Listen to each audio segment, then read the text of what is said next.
صالح لوگوں کے نام ہے، نوح علیہ السلام کی قوم کے۔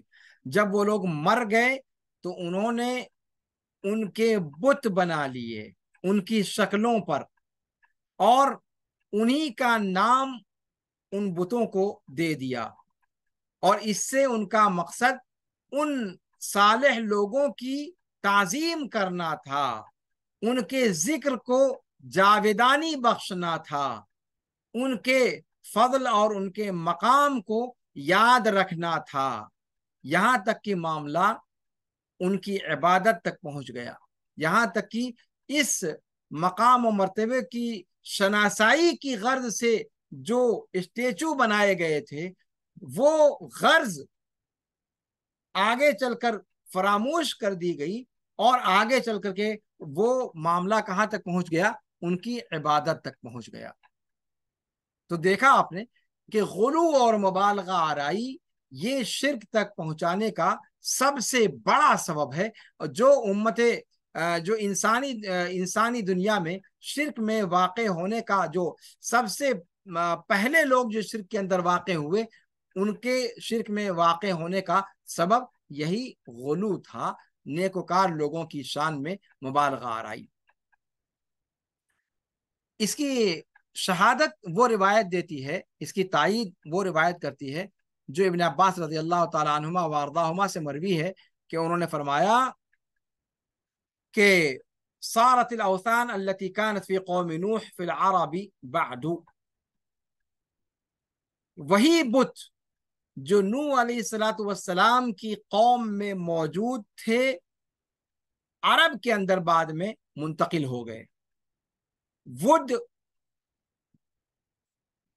ودم ولا سواع، ود کا جو بت تھا یہ بنو کلب جو دومت الجندل میں جن کا قیام تھا یہ ان کا بت تھا، سواع یہ قبیلہ حذیل کا بت تھا، یغوث یہ مراد کا بت تھا، پھر بعد میں بنو غطیف کا جوف میں سبا کے پاس، اور یعوق یہ قبیلہ ہمدان کا بت تھا، نصر یہ قبیلہ حمیر آل ذی القلع کا بت تھا۔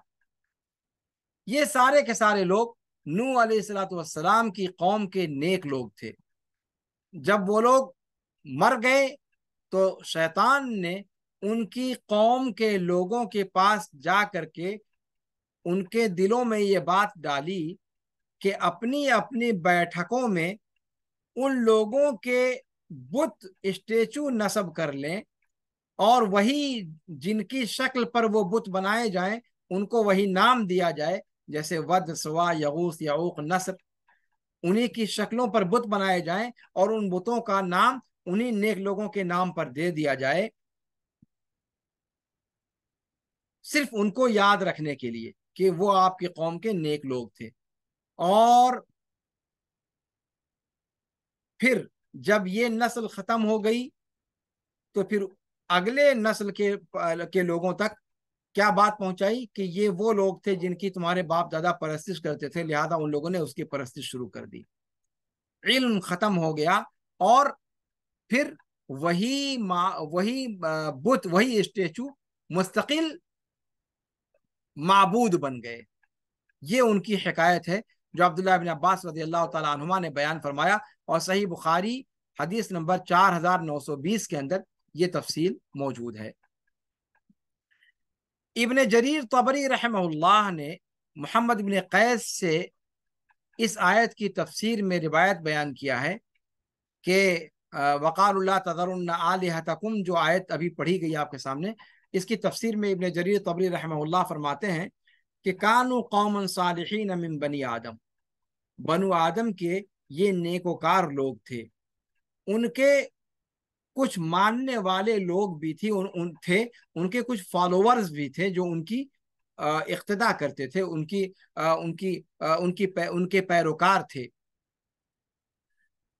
جب وہ نیک لوگ مر گئے تو ان کے شاگردوں نے جو ان کے پیروکار تھے انہوں نے کہا کہ اگر ہم اپنے ان نیک لوگوں کی کہ بت بنا لیں تو ہمارے لیے عبادت کے اندر یہ مہمیز کا کام کرے گا جب ہم ان کو یاد کریں گے. لہذا ان نیک لوگوں کی تصویروں کے مطابق بت بنا ڈالے، یعنی اسٹیچو بنا ڈالے. لیکن یہ لوگ تو وہ تھے جو ان کے زمانے میں، ان کے زندہ رہتے ہوئے ان کے پیروکار تھے. تو انہوں نے تو صرف اس لیے وہ اسٹیچو بنائے تھے تاکہ ان کو دیکھ دیکھ کر وہ اللہ کو یاد کرتے رہیں، نیک کام کرنے کے لیے ان کو مہمیز ملتی رہے. یہ لوگ عالم تھے، خود انہی کے اور نیک لوگوں کے خاص پیروکار تھے، تو علم سے لبریز تھے، علم ان کے پاس موجود تھا، تو وہ تو نہیں بھٹکے.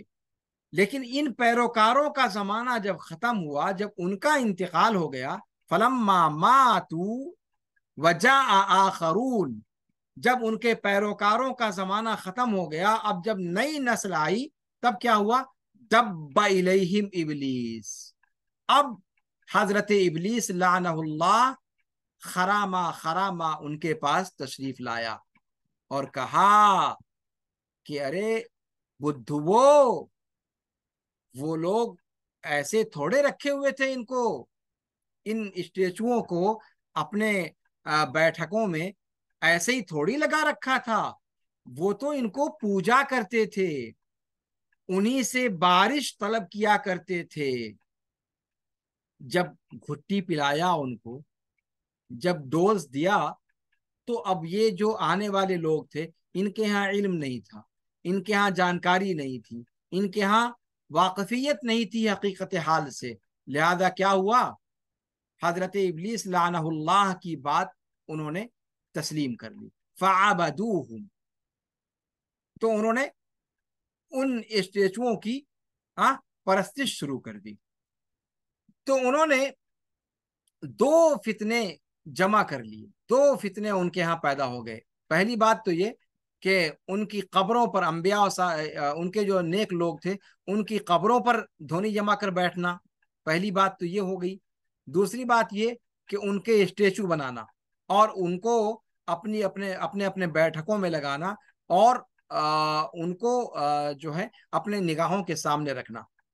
یہی دو چیزیں ہیں جو شرک کو تک لے جانے کا سب سے بڑا سبب ہے. قبروں پر دھونی جما کر بیٹھنا پہلی بات.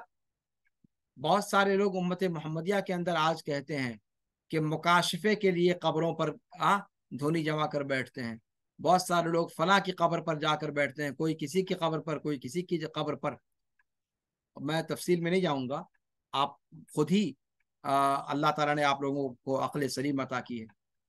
قبروں پر جا کر دھونی جما کر بیٹھنا یہ شرک کا سب سے پہلا، سب سے اہم سبب ہے. قوم نوح کے اندر اسی دروازے سے شرک آیا تھا. پہلی چیز وہ. اور دوسری چیز کیا؟ کہ ان نیک لوگوں کا مجسمہ بنا کر کے اپنے اپنے بیٹھکوں میں رکھا. یہ دو چیزیں ہیں جو شرک تک لے جانے کا بعد کے لوگوں کو، وہ نہیں شرک میں پڑے لیکن بعد کے لوگ اسی سبب کی وجہ سے شرک میں مبتلا ہو گئے. تو انسانی تاریخ میں، پوری عالم کی انسانی تاریخ میں سب سے پہلے شرک واقع جو ہوا وہ انہی دونوں سبب کی وجہ سے ہوا. لہذا یہ دونوں چیزیں، یعنی قبروں پر مراقبے کرنا، قبروں پر دھونی جما کر بیٹھنا، چاہے وہ کسی کی قبر ہو، چاہے انبیاء کی قبر ہو یا صالحین کی قبر ہو یا کسی پیر پگاڑا کی قبر ہو. یہاں پر ایک بات مصلحت سے خالی نہیں ہوگی کہ انبیاء کی قبروں کے بارے میں جتنے دعوے کیے جاتے ہیں وہ سارے دعوے غلط ہیں. کسی نبی کی کوئی قبر کہیں بھی معروف نہیں ہے سوائے اللہ کے رسول صلی اللہ علیہ وسلم کی قبر کے. یہ بات فائدے سے خالی نہیں ہوگی. میں اپنے مشاہدین تک اس چیز کو پہنچانا چاہتا ہوں کہ کسی بھی نبی کی قبر آدم علیہ السلام سے لے کر اور اللہ کے رسول صلی اللہ علیہ وسلم تک کسی بھی نبی کی قبر کے بارے میں کوئی جگہ جانی اور پہچانی اور دلیلوں سے ثابت موجود نہیں ہے سوائے اللہ کے رسول صلی اللہ علیہ وسلم کی قبر کے. اور اللہ کے رسول صلی اللہ علیہ وسلم کی قبر پر بھی دھونی جما کر بیٹھنا یا استمداد طلب کرنے کے لیے بیٹھنا یا مکاشفے کے لیے بیٹھنا یا الہام کے لیے بیٹھنا یا امداد کے لیے بیٹھنا یا جس نام سے بھی اس کو آپ پکاریں کسی چیز کے لیے بیٹھنا، یہ کسی بھی طور پر درست اور روا نہیں ہے. جیسا کہ آپ کو ابھی آپ کے سامنے رکھا گیا کہ شرک کے عظیم سب سے بڑے اسباب، شرک میں ڈالنے والے سب سے بڑے اسباب میں سے اور سب سے پہلے اسباب میں سے یہ سبب ہے جو انسان کو شرک تک لے جاتا ہے. اور دوسری چیز اسٹیچو بنانا نیک لوگوں کا، جیسا کہ آپ نے ابھی دیکھا. تو کسی بھی زمانے کے اندر پوری انسانی تاریخ میں شرک تک لے جانے کا سب سے بڑا سبب یہ دو چیزیں ہیں: قبروں پر دھونی جما کر بیٹھنا اور دوسرے نمبر پہ نیک لوگوں کا اسٹیچو بنانا. اور یہی چیز قوم نوح کو شرک تک لے کر گئی تھی، اور وہی چیز امت محمدیہ کے اندر بھی شرک تک لے جانے والی ہے، اور اسی لیے قرآن نے اس چیز سے روکا ہے. شرک کی قسموں پر اب تھوڑی سی گفتگو ہو جائے. شرک کی دو قسمیں ہیں: شرک اکبر اور شرک اصغر. شرک اکبر کسے کہتے ہیں؟ اللہ رب العالمین کے ساتھ کسی کو شریک ٹھہرانا، ہمسر ٹھہرانا، اس طور پر کہ اس کی بھی پرستش ٹھیک ویسے ہی شروع کر دی جائے جیسے اللہ رب العالمین کی پرستش کی جاتی ہے. اور یہ شرک انسان کو ملت اسلام سے خارج کر کے مشرک اور کافر بنا دیتا ہے. انسان کے سارے دیگر نیک اعمال کو اکارت کر دیتا ہے، برباد کر کے رکھ دیتا ہے. اگر اس کا کرنے والا اسی پر مر گیا تو ہمیشہ ہمیش کے لیے جہنم کی آگ کا ایندھن رہے گا، جس میں وہ نہ مر ہی سکے گا اور نہ جی ہی سکے گا. نہ عذاب ہلکا کیا جائے گا کہ کچھ راحت مل جائے، اور نہ ہی اس کی موت آئے گی کہ چھٹکارا مل جائے. شرک اکبر کی 4 قسمیں ہیں. اس شرک اکبر کی 4 قسمیں بیان کی جاتی ہیں. پہلی قسم ہے شرک الدعوہ، یعنی دعا کا شرک. دعا، پکارنا، کسی بھی پریشانی کو دور کرنے کے لیے آواز لگانا، پکارنا، فریاد رسی کرنا. دعا عبادت کی قسموں میں سے عظیم ترین قسم ہے، بلکہ عبادت کا مغز اور لب لباب یہی ہے. اللہ کے رسول صلی اللہ علیہ وسلم نے فرمایا کہ الدعاء هو العبادہ، دعا ہی تو عبادت ہے. امام احمد و ترمذی نے اس روایت کو ذکر کیا ہے، اور اسے امام ترمذی نے حسن صحیح کہا ہے. اللہ رب العالمین نے قرآن کریم کے اندر سورہ غافر، جس کو ہم لوگ سورہ مومن کہتے ہیں، آیت نمبر 60 میں فرمایا: وَقَالَ رَبُّكُمُ ادْعُونِي أَسْتَجِبْ لَكُمْ إِنَّ الَّذِينَ يَسْتَكْبِرُونَ عَنْ عِبَادَتِي سَيَدْخُلُونَ جَهَنَّمَ دَاخِرِينَ. تمہارے رب نے فرما دیا کہ مجھے پکارو، میں تمہاری پکار کو سنوں گا، مجھے پکارو. اللہ رب العالمین فرماتا ہے کہ میں نے فرمایا، میں نے کہا، تمہارے رب نے کہا، کیا کہا؟ ادعونی، اے بندو مجھ سے دعا کرو، مجھے پکارو، استجب لکم، میں تمہاری فریادیں سنوں گا. یقیناً وہ لوگ جو میری عبادت سے تکبر اختیار کرتے ہیں جہنم میں ذلیل و خوار ہو کر داخل ہوں گے. یہاں پر آپ دیکھیں، اللہ رب العالمین نے پہلے دعا کا ذکر کیا اور پھر بعد میں کہا کہ میری عبادت سے جو تکبر کریں گے میں ان کو ذلیل و خوار کر کے جہنم میں داخل کروں گا. یہ عبادت جس کو کہا گیا یہ وہی دعا ہے جس کو شروع آیت میں ذکر کیا گیا ہے. پہلے کہا کہ مجھ سے دعا کرو، میں تمہاری دعا سنوں گا. پھر کہا کہ میری عبادت سے، کہنا کیا چاہیے کہ میری دعا سے جو تکبر اختیار کرتے ہیں میں ان کو جہنم میں ذلیل و خوار کر کے داخل کروں گا. لیکن دعا نہیں کہا، کیا کہا؟ عبادت. کیوں؟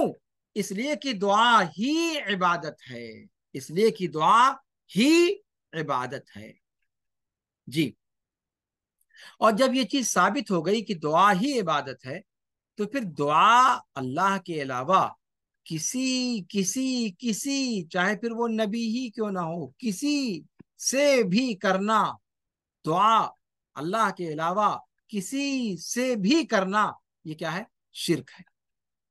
جس نے کسی نبی کو پکارا، کسی فرشتے کو پکارا، کسی ولی کو پکارا، کسی قبر والے کو پکارا، کسی پتھر کو، کسی حجر کو، کسی شجر کو پکارا، جس بھی مخلوق کو پکارا وہ مشرک ہے، کافر ہے.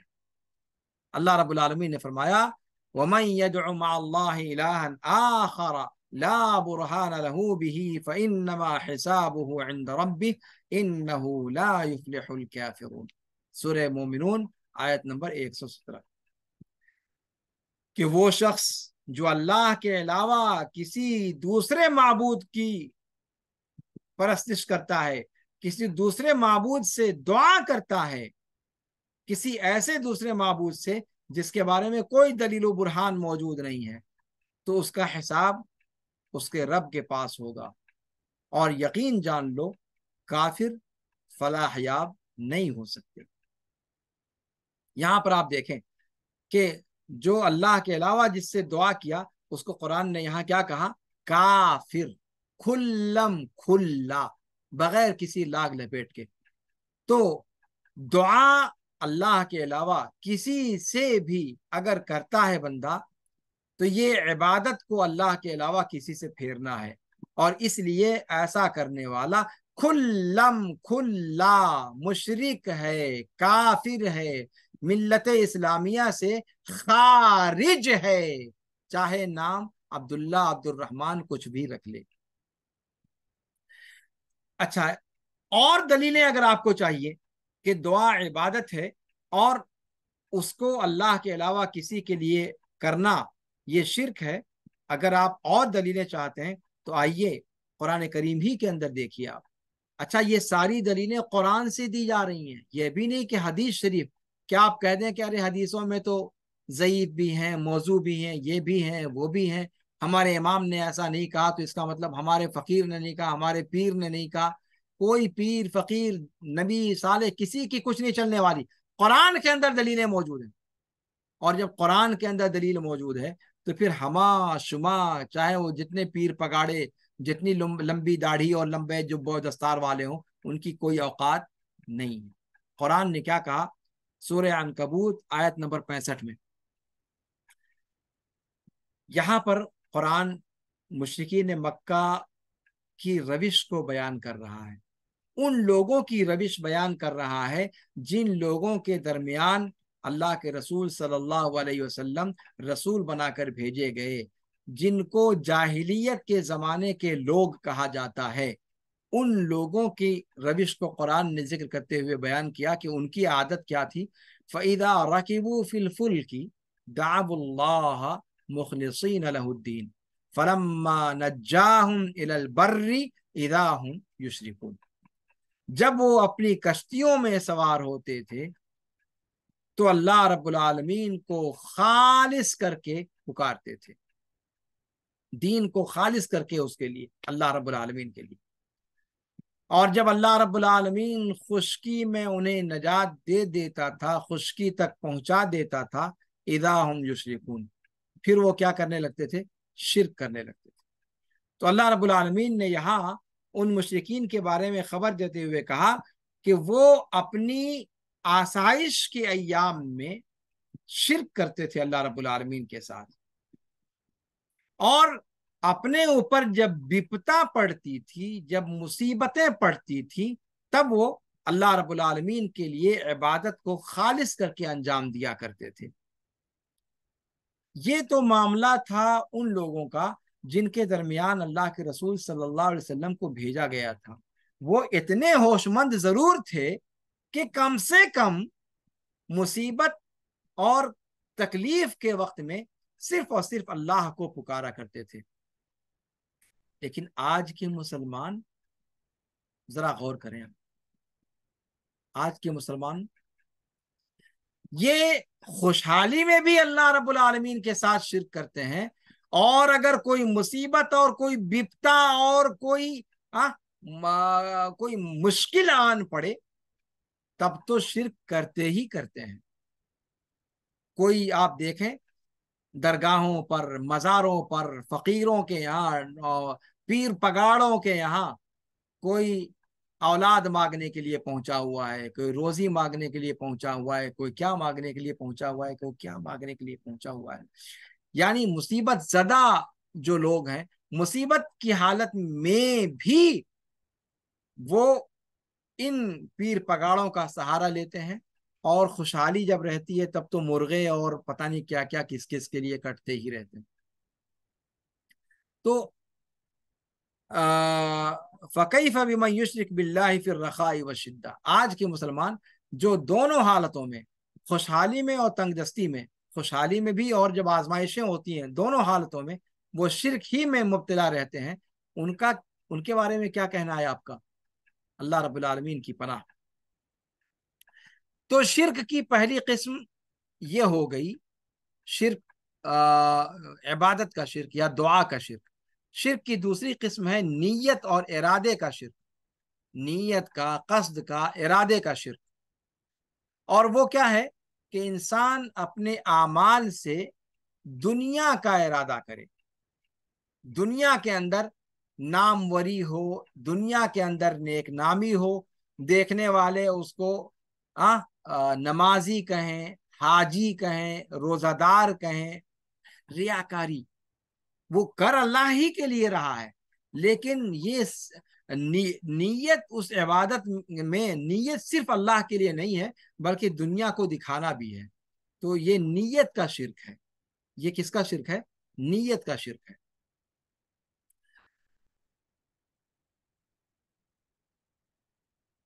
تو یہ اس کو کہا جاتا ہے نیت کا، ارادے کا اور قصد کا شرک۔ اپنی عبادت وہ کر رہا ہے اللہ کے لیے، وہ عبادت حقیقت میں اللہ کے لیے ہے، لیکن اس سے اللہ کے ساتھ ساتھ وہ کسی کو دکھلانا بھی چاہتا ہے، کسی کی ریاکاری بھی اس کے مد نظر ہے، تو یہ بھی شرک کی قسم ہے۔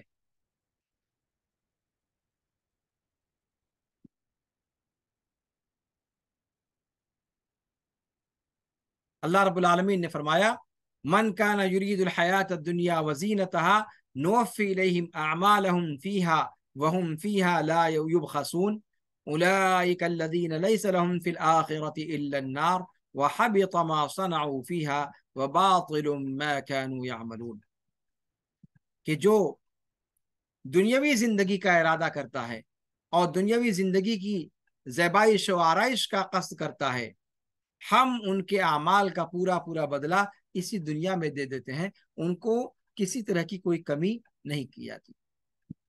لیکن یہی وہ لوگ ہیں جن کا آخرت میں کوئی حصہ باقی نہیں بچا سوائے جہنم کے، اور جو کچھ انہوں نے کیا وہ سب کا سب برباد ہو گیا اور باطل ہو گیا، جس کی کوئی حقیقت نہیں باقی بچی۔ جو کچھ بھی کرتے تھے وہ سب کا سب ختم ہو گیا، یعنی قیامت کے دن اس کا کوئی وزن نہیں کیا جائے گا۔ دنیا کے لیے انہوں نے کیا تھا، اللہ تعالیٰ نے ان کو دنیا عطا کر دی، اور اس کے بعد پھر آخرت میں ہمیشہ ہمیشہ کی جہنم ان کا ٹھکانہ ہو جائے گا۔ یہ شرک بہت باریک قسم کا شرک ہے، اور بہت خطرناک قسم کا شرک ہے، جس کو پہچاننا اور جس کا شعور حاصل کرنا یہ ایک مارکے کا کام ہے۔ اسی طریقے سے طاعت کا شرک ہوتا ہے، یعنی کسی مخلوق کی اطاعت کرنا، کسی مخلوق کی بات ماننا، ایسی چیز میں، ایسی چیز کو حلال کرنے میں جس کو اللہ رب العالمین نے حرام قرار دے رکھا ہے، یا کسی ایسی چیز کو حرام قرار دینے میں جس کو اللہ تعالیٰ نے حلال قرار دیا ہے، اور اس چیز کا اعتقاد اپنے دل سے رکھے کہ وہ حلال کر سکتا ہے یا حرام کر سکتا ہے، تو یہ چیز دین اسلام کے مخالف ہے۔ اور اگر کوئی بندہ ایسا کرتا ہے تو گویا اللہ رب العالمین کے ساتھ وہ دوسروں کو بھی رب بنانے کے مقام پر فائز کرتا ہے، اور یہ شرک اکبر تک انسان کو پہنچا دیتا ہے، یہ شرک اکبر ہے۔ اللہ رب العالمین نے فرمایا اتخذوا احبارهم ورهبانهم اربابا من دون الله والمسيح ابن مريم وما امروا الا ليعبدوا الها واحدا لا اله الا هو سبحانه عما يشركون، سورہ توبہ آیت نمبر 31، کہ ان لوگوں نے یعنی اہل کتاب نے اپنے احبار اور اپنے رہبان کو اللہ کے علاوہ رب کے مقام پر فائز کر دیا۔ احبار اور رہبان، احبار یہودیوں کے جو بڑے علماء ہوتے تھے ان کو حبر کہتے تھے وہ، اور حبر کی جمع احبار ہے، اور رہبان یہ راہب کی جمع ہے۔ جیسا کہ آپ جانتے ہیں عیسائیوں کے جو عابد ہوتے تھے، عبادت گزار لوگ جو خانقاہوں میں نکل جاتے تھے آبادیوں سے اور خانقاہوں میں ایک رہبانیت کی زندگی بسر کرنے لگتے تھے، شادی بیاہ نہیں کرتے تھے، دنیا داری سے تعلق توڑ لیتے تھے اور صرف اللہ کی عبادت میں دن رات لگے رہتے تھے، تو رہبانیت یہ نصارہ کے اندر، اور احبار تو یعنی جو مقام یہودیوں میں احبار کا تھا وہی مقام نصارہ میں رہبان کا۔ تو احبار اور رہبان یعنی یہودیوں کے بڑے بڑے علماء اور نصارہ کے بڑے بڑے عباد، عبادت گزار لوگ، ان دونوں کو یہودیوں نے اور عیسائیوں نے کیا کر لیا؟ اللہ کے علاوہ رب کے مقام پر فائز کر دیا، رب کے مقام پر فائز کر دیا، اور مسیح ابن مریم کو بھی، مسیح ابن مریم علیہ وعلی نبینا صلاۃ و تسلیم کو بھی انہوں نے رب کے مقام پر فائز کر دیا۔ رب کے مقام پر فائز کر دینے کا مطلب کیا ہوا کہ یہ لوگ جس چیز کو حلال قرار دیتے تھے وہ اس کو حلال سمجھ لیتے تھے، اور یہ جسے حرام قرار دیتے تھے لوگ اس کو حرام سمجھ لیتے تھے، گرچہ شریعت ان کی اس کے برخلاف کیوں نہ ہو، شریعت اس کے برخلاف کیوں نہ ہو۔ تو یعنی انہوں نے حلال و حرام کا سپریم پاور کس کو دے دیا؟ اپنے احبار اور رہبان کو، اور اسی چیز کو قرآن نے رب بنانا کہہ دیا ہے، اسی کو رب بنانے سے تعبیر کر دیا ہے۔ عدی ابن حاتم الطائی رضی اللہ عنہ وارضاہ کی روایت سے جیسا کہ اس کی تشریح اللہ کے رسول صلی اللہ علیہ وسلم سے منقول ہے، کہتے ہیں وما امروا الا ليعبدوا الها واحدا، اور نہیں حکم دیے گئے تھے وہ لوگ مگر یہ کہ وہ صرف اور صرف اللہ رب العالمین ہی کی عبادت کریں، نہیں ہے معبود حقیقی مگر وہی، وہ پاک ہے، برگزیدہ ہے ان تمام ساجھوں سے جسے یہ لوگ ساجیدار گردانتے ہیں۔ آیت کی تفسیر جس میں کوئی دو رائے نہیں ہے کہ یہاں پر علماء اور عباد کی اطاعت اور فرما برداری معصیت کے کاموں میں بھی کرنے کو کیا ٹھہرایا گیا ہے؟ انہیں رب بنانا ٹھہرایا گیا ہے، جیسا کہ اللہ کے رسول صلی اللہ علیہ وسلم نے عدی ابن حاتم الطائی رضی اللہ عنہ کی روایت میں اس کی تفسیر بیان کی ہے۔ جب عدی ابن حاتم نے کہا کہ اے اللہ کے رسول صلی اللہ علیہ وسلم، ہم لوگ اپنے احبار اور رہبان کی پرستش تو نہیں کرتے تھے، عبادت تو نہیں کرتے تھے، تو اللہ کے رسول صلی اللہ علیہ وسلم نے بیان کیا کہ ان کی عبادت یہ تھی کہ معصیت کے کاموں میں بھی ان کی بات کو مانا جاتا تھا، اللہ کے حکم کو تبدیل کرنے کے باب میں۔ تو آپ نے کیا فرمایا کہ کیا ایسا نہیں تھا کہ وہ لوگ اللہ کی حلال کردہ جس چیز کو حرام قرار دیتے تھے تو تم لوگ بھی اسے حرام مان لیتے تھے، اور اللہ کی حرام کردہ چیزوں کو جس کو وہ حلال کر دیتے تھے تم لوگ اس کو حلال سمجھنے لگتے تھے؟ عدی ابن حاتم نے کہا کہ کیوں نہیں، ہاں یہ چیز تو تھی۔ اللہ کے رسول صلی اللہ علیہ وسلم نے فرمایا فَتِلْكَ عِبَادَتُهُمْ، یہی تو ان کی پرستش ہے،